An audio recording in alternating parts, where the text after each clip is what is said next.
When the beat drops, you know exactly what time it is. David, we have done it. We have made it to the first Sunday with a full slate of games. Are you jacked up? Because I'm jacked up. It's about time. That was a long offseason, bro. I am pumped up. And you know what? I'm pumped up for today's show, too, because we have a great show in store for you guys. We're going to be talking about the season opener, obviously, against the Commanders. We're talking about how Jaden Daniels will be a test, why we believe in not Joe Hendry, but the Bucs rushing attack, and how Todd Bowles made a shocking exclamation at the press conference podium this week.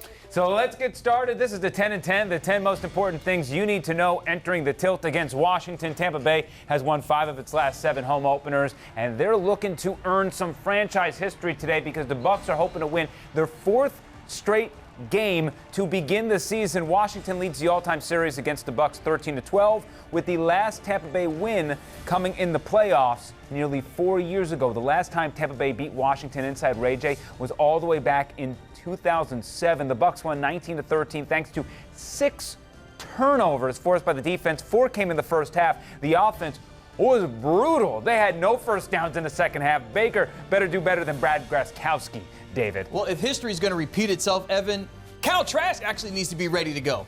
You know, linebacker London Fletcher was on the field that day back in 2007, finished his career with 14 seasons with at least 100 tackles. That's the most in this century. Directly behind him on that list, Bobby Wagner and Lavonte David at number 9, excuse me. It's going to be getting a little ahead of yourself. A little ahead of myself. But guess what, y'all? It's going to be a masterclass out there in terms of linebacker.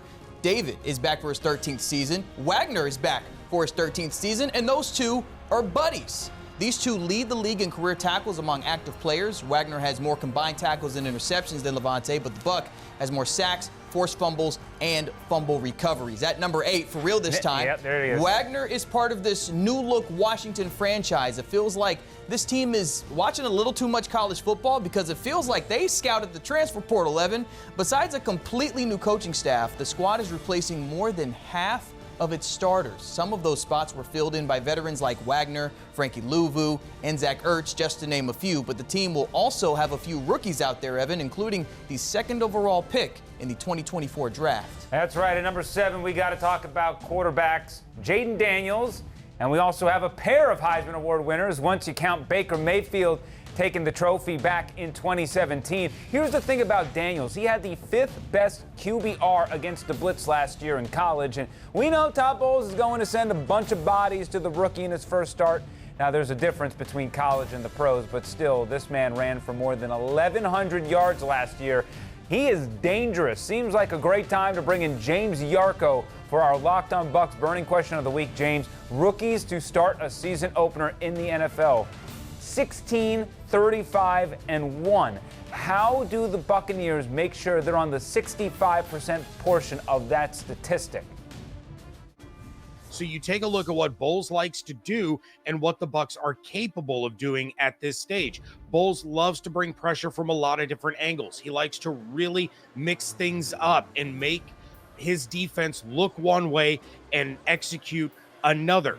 11 defensive backs were kept on this roster, and they did that because all of them are so versatile. They can all cover in man, they can all cover in zone, and you can bring a lot of them on blitzes. You can bring Christian Izien or Tyke Smith out of the slot. You can blitz Antoine Winfield Jr.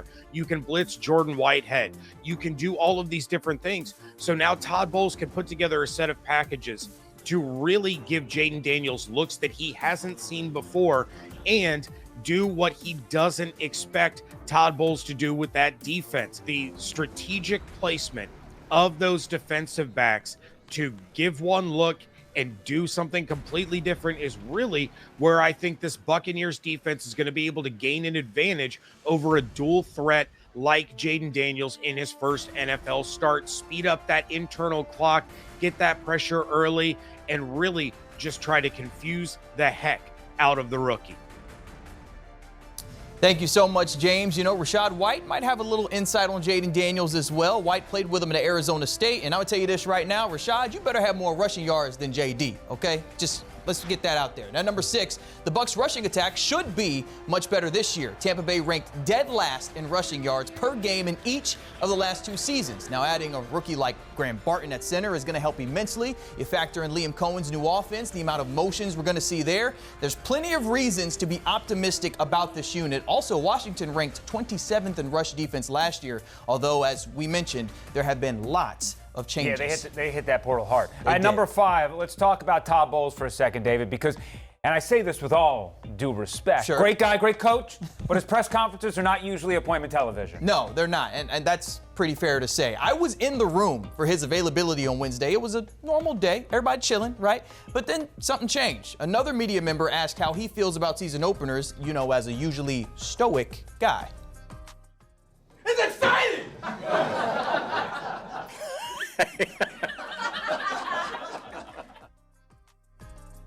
Don't really see that often. That's what I'm used to. I'm used to that guy. Real regular, right? So Todd Bowles entered that press conference a man, but left as a meme. There is no hiding from that soundbite for the rest of his life. Which is why David and I came up with our top 5 list of best soundbites at the podium. It has to be NFL player or coach. Yep. It has to be in the press conference room. Here's what we had at number 5.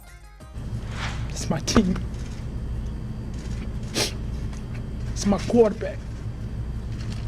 And if you guys do that, man, it's unfair. We lost as a team. I haven't seen it in a while. I haven't seen that in a long time, but that's the way I would talk about you if people were trashing your sportscast abilities. You. Okay, I would say that's my guy. That's my sports director. Okay, now for our guy at number 4, you might recognize him. And when I woke up this morning, I was feeling pretty dangerous.